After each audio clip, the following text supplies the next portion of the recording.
Hello everyone. Today we will do chapter 15 Introduction to Graphs.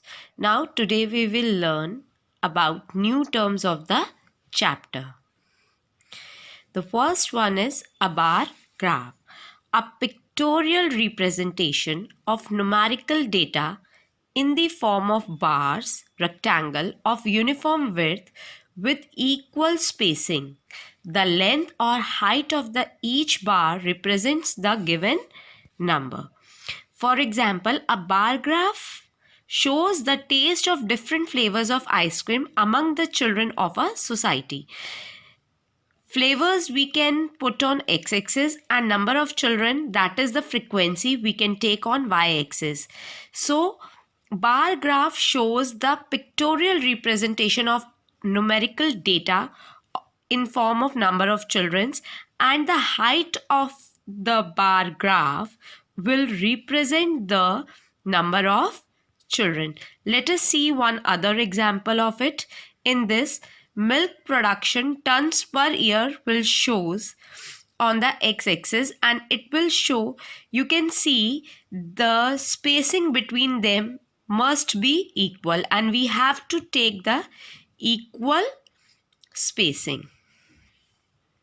The next one is a pie chart, a circle graph that you have studied in the chapter 5, but in this chapter again we are revising it. A pie chart is used to compare parts of a whole. The circle represents the whole. The circle represents various observations or components are represented by the sectors of the circle. Central angle. For a pie chart, we need a central angle because a circle we can measure in a degree. So that's why we need to find out the central angle of a component. That how we will find out value of the components upon total value into 360 degree. So you can see this is the pie chart of different countries according to their products. North America will shown in green color, Australia will show in dark blue, Europe in navy blue, Asia will show in the red color. So that's why through a pie chart, when we join it, it will form a circle, and circle whole angle is 360 degree. A histogram. Histogram is a type of bar graph where the class intervals are shown on horizontal axis and the height of the bar rectangle shows the frequency of the class interval. The most important thing about the histogram is there is no gap between the class intervals. You can see in this example, you can see 400, 500 and 600, 700 are given, but there is no gap between the bars. And in a bar graph you have seen in the slide, there is a equal gapping between the bars. That is the most important difference between, you can see this is a bar graph, there is a equal spacing between the bars. But in a histogram, how can you difference between a histogram and a bar graph? There is a no gap between the bars. Some applications of a histogram, why we are using: amount of electric bill depends on the quantity of electricity used. The quality of electricity is an independent variable and the amount of electric bill is a dependent variable. And suppose the marks of the student will show on the x-axis and the number of students, that is the frequency, that is shown on the y-axis. Basically, histogram depicts the marks of students of any class obtained in a test, any subject test. The relation between a dependent variable and an independent variable can be shown through a graph. The next is a line graph. A line graph consists of line segments joined consecutively. It displays the data that changes continuously over periods of time.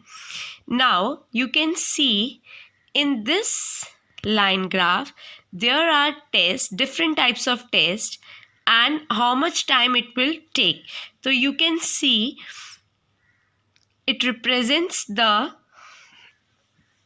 data in a graph. So that's why it is called a line graph, because line graph consists of line segment joined consecutively, and it displays the data that changes continuously over periods of time.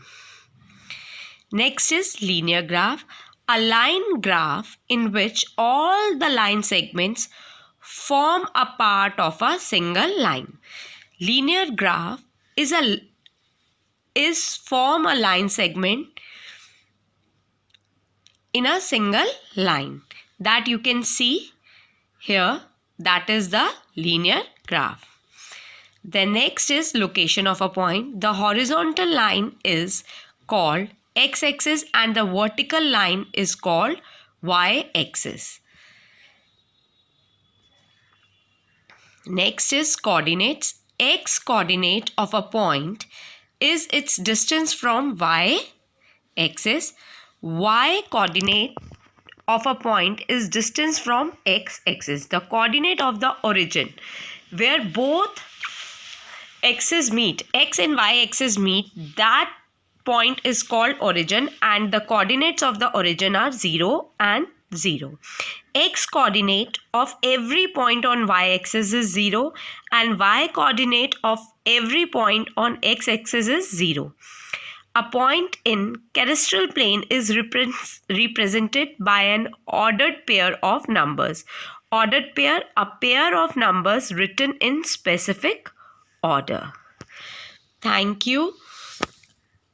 I hope you all understand this concept, new terms of the chapter.